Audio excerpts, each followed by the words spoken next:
Hello everybody! Welcome to our weekly Facebook and Instagram live, and if you're watching afterwards on YouTube, hello to you on YouTube as well. So, for those of you who do not know us, I am Jude and this is... Jude. No. Chris. Yes. Okay. And together we are Ready Steady Websites, and that one's a bit silly. So today we are here to talk to you about 5 things to include on your website that actually make it useful to you. Now, we know we often come along and we talk about all the things you should be doing on your website that make it a great marketing tool. Everything you should be doing on your website that will attract your ideal client or will get people really engaging with you, will create a lovely, wonderful user experience for those people visiting your website. But your website should be working hard for you as well, and should be making your life easier as a business owner. So it's those things that we are going to be talking about today. Hello to those of you who are watching us live. Do say hi if you'd like to. If you have questions or comments you want to add, please do add them as we go through. So, the first thing that we think you should have on your website to save you a little bit of time is a frequently asked questions section. I thought you were going to say FAQs, and I was going to say, what are FAQs? And then you could give me an FAQ Chris. response back. Sorry. Yes. The first thing you should have on your website is an FAQ section. What's an FAQ section? Chris, it's a frequently asked question. Oh.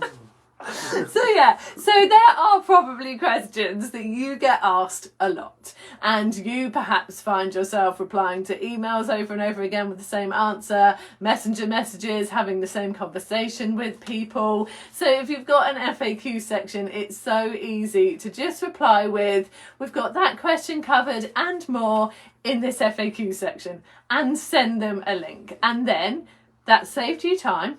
It's also driven a little bit of extra traffic to your website, which is never a bad thing as well. So yeah, that is one of our top tips. Because normally if people have got one question, they've got 5. So if you're sending them to one place and then you go, oh, that's answered my question there, then there are other questions that they have are also answered. Yeah. So it's kind of a bonus. So that's why Jude said at the beginning, your website's actually working for you. It's saving you time, saving you money, and making you money.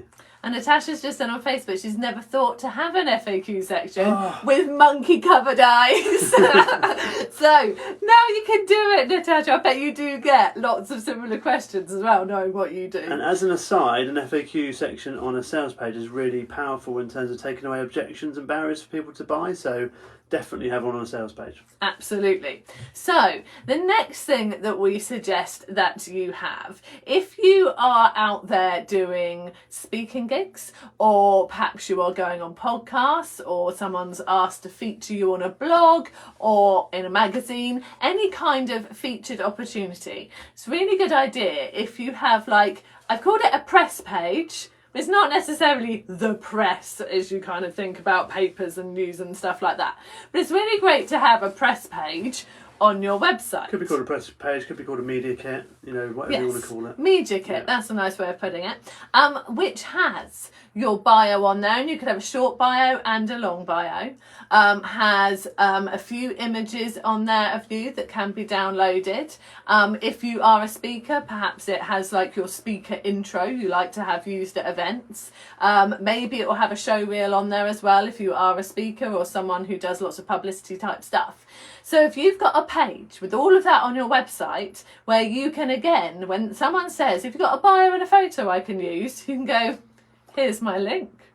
And it's all there. They can copy and paste it. They can download the image that they choose out of perhaps 4 that you've got on there that you like. And again, it saves you a lot of time rather than having to type it out or copy and paste it yourself, go and find the photo in your files.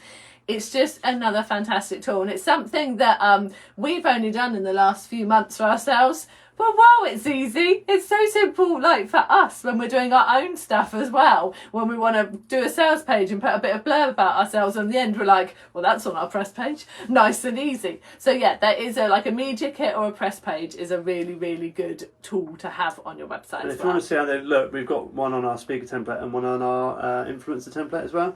And incidentally, on the speaker template, it's actually got people gigs because it was so easy for the people looking for someone to speak to find their information, and that impressed people that they were able to just go on the website and download the images and everything. So actually that can make you money and save you time, but also make you money and make you look more professional as well. So it is a really easy win, basically. Absolutely. And the next thing, so you've got your gig because someone was so impressed with your press page. The next thing it's really good to have on your website is your featured in page as well. And this is a great way to showcase that people think you're an expert in your field. Again, without having to say to people, oh yeah, I did a podcast interview with so-and-so and I've been on these blogs, and trying to like recall or go to your spreadsheet where you've recorded all your featured in opportunities or wherever you keep it. If you have in there, that's where Chris keeps his. Yeah. I have a spreadsheet. But yeah, so if you have a featured in page, it's a really nice way of saying to people, again, signposting people to the stuff that you have done. You can have a featured in section, perhaps on the homepage of your website, that then leads through to the featured in page so that people can see more. Also, you could have your featured in page as a highlight on your Instagram as well, or in like an highlighted post on LinkedIn if you use LinkedIn. And then if people see that highlighted like featured in on Instagram, they can go and have a look, and it actually takes them to your page on your website that has all of the podcast interviews you've done, radio, TV, magazines, whatever else you've been featured in. And again, it's a great showcase for showing how much of an expert that you are, and really easy for people to access. The next one is a links page. So I'm sure everyone's heard of Linktree, but actually we recommend not using something like Linktree. Sorry, Linktree. We actually recommend putting it on your website. So if it's just like readytodayWebsites.com/links, and you can have all of your links on there. Essentially, all it is a page without a header or footer on it, and it's got your logo and then a bunch of buttons. So that's literally all you need to do with the links page. If you build it on your website, obviously it's another hit to your website. They may also have a look around your website while they're there, and you've got more control over it, and you can move things up and down all the time. It's just much easier to do it.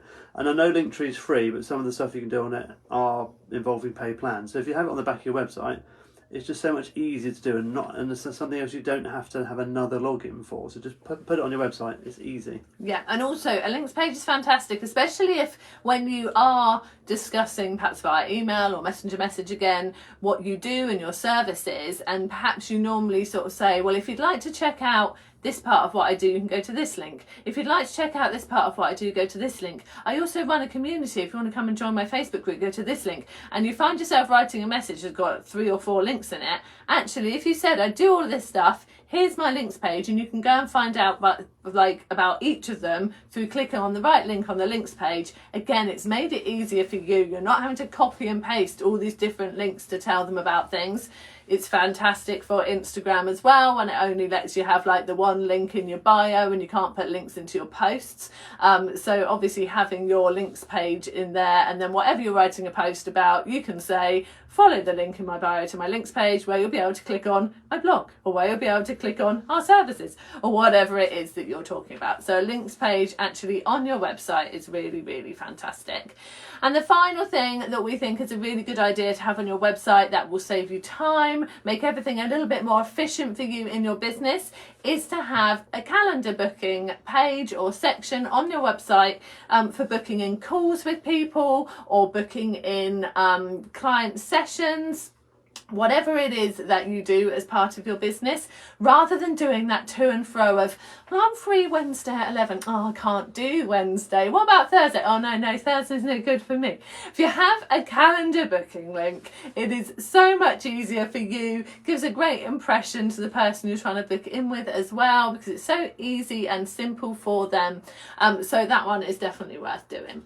Yeah, and we actually really like Calendly for the calendar side of things. It's just a very easy to use system, very cost effective. I think it's only like $10 a month, and it links up to your Google Calendar, and it just makes the whole process really seamless and easy with Zoom integration and follow up emails, all that kind of stuff. So, yeah, it's a great way of kind of, because people do like to talk to people more these days. They don't want the kind of big machine kind of service that we had for quite a while. It's much more personal now, so if people can book in a call and they're going to come face to face to you, even if it's virtually, then it's going to help your business. Absolutely. So they are our 5 things that we think you should include on your website to make life easier for yourself, so that your website is working for you in that sense, as well as obviously generating the leads and sales and everything else that you want your website to be doing.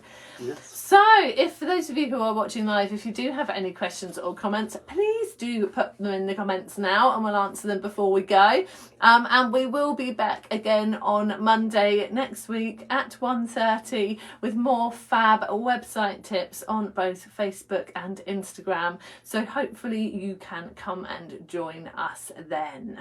I cannot see any comments I like the way you were or slowing questions. down in case I was someone like, I'm just question. giving people time in case they had a question. Can't see anything. So thank you for joining us live, those who have joined us live. If you're watching on replay and you do have a question, please do a hashtag replay in the comments and we will keep an eye on them and come back and answer them for you. And yeah, we will see you at the same time next week. And if in the meantime you do want any more website hints and tips, we do have lots of videos over on our YouTube channel, which is Ready Steady Website, so you can go there and have a look. Yeah.